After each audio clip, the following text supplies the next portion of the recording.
দেশনায়ক তারেক রহমানের পক্ষ থেকে এসেছি তার মার পাশে দাঁড়াতে। আমি তো ভাবতে পারি না যে মেয়েটা মারা যাবে, আমরা ভেবেছিলাম হয়তো বাচ্চাটাকে আল্লাহ রহমত করবেন।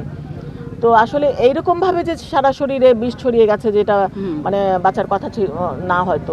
আমারও তো কন্যা সন্তান আছে, আমারও নাতনি আছে, আমারও দুইটা, আমার নাতনির একটা বয়স 7.5 বছর, তো এইরকমই বয়স। তো এগুলো তো একটা, আপনাদেরও সবারই হয়তো বোন আছে, মেয়ে আছে, তো আপনাদের মানে কেমন লাগবে এটা যদি আমার পরিবারে হতো, তাহলে আমার কেমন লাগতো। সুতরাং এই কথাটা আমরা কেন ভাবি না যে এই ঘটনাগুলো আমার পরিবারেও ঘটতে পারে। তো সুতরাং আমাদের সবাইকেই রুখে দাঁড়াতে হবে।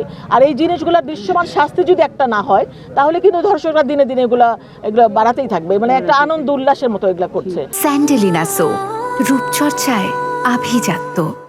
রেগুলার আমরা কর্মসূচি করছি এই যে বিচারের দাবিতে। কারণ বিচারটা আমরা কেন চাই, যে আমরা ওই জেলখানার মধ্যে 3 মাস পরে 6 মাস পরে একটা বিচার হলো, ফাঁসি হয়ে গেল, আমরা সেটা চাই না। আমরা চাই জনসম্মুখে দৃশ্যমান ফাঁসি হোক, সেটা আপনারা আমরা সবাই দেখবো, দেশবাসী দেখবে। আমরা সেই রকম একটা ফাঁসি চাই, এবং এইরকম একটা ফাঁসি যদি কার্যকর হয়, তাহলে কিন্তু এই ধর্ষকরা একটা ধর্ষণ করার আগে অন্তত 10 বার চিন্তা করবে। আপনারা দেখেছেন দেশ নেত্রী বেগম খালেদা জিয়ার সময় রিমার হত্যার কিভাবে বিচার হয়েছিল, যেভাবে মনিরকে ফাঁসি দেওয়া হয়েছিল। তো সেই ঘটনা যদি চলমান থাকতো, শেখ হাসিনা যদি করতো, তাহলে কিন্তু আজকে এই অবস্থায় আসতো না। এখন তো একটা মানে মানসিক রোগে পরিণত হয়েছে এই ধর্ষণ। তো এটা থেকে আমাদের বেরিয়ে আসতে হবে, আমাদের রুখে দাঁড়াতে হবে এবং প্রতিবাদ করতে হবে, প্রতিহত করতে হবে। আইন প্রণেতা তো আমাদের দেশের জনগণ, সংবিধান রচনা করবে দেশের জনগণ। যে সংবিধান দেশের জনগণ রচনা করবে, দেশের জনগণই যদি চায় এইটা, তাহলে কেন সম্ভব না? আর নতুন আইন প্রণয়ন করুক, আইন উপদেষ্টা আছেন আমি মনে করি, কারণ সবাই দেখতে চায়। যদি আমরা দেখতে না পেলে কেমন করে বুঝবো যে সেটা হলো কিনা?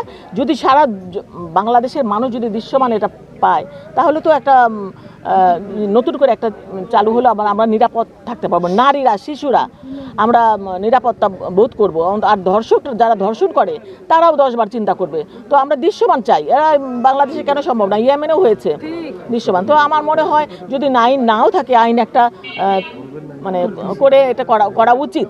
যে আসছে সেই করছে। আমিও আজকে তারেক রহমানের পক্ষ থেকে এসে আর্থিক সহযোগিতা করে গিয়েছি। তো আমরা সবসময় পাশে দিই, এবং বলেছি, আসিয়ার মাকে বলেছি যে দেশনায়ক তারেক রহমান আপনার পাশে আছেন, আমরা জাতীয়তাবাদী দল আপনার পাশে আছি। কিন্তু আপনারা যদি আমাদেরকে না জানান প্রবলেমগুলো, যে আপনাদের কী অসুবিধাগুলো হচ্ছে, তাহলে তো আমরা জানতে পারবো না। তো আমরা সহযোগিতা করতে চাই। আসিয়ার বাবা মানসিক প্রতিবন্ধী, মানে মানসিকভাবে অসুস্থ, তো তারও ট্রিটমেন্ট দরকার।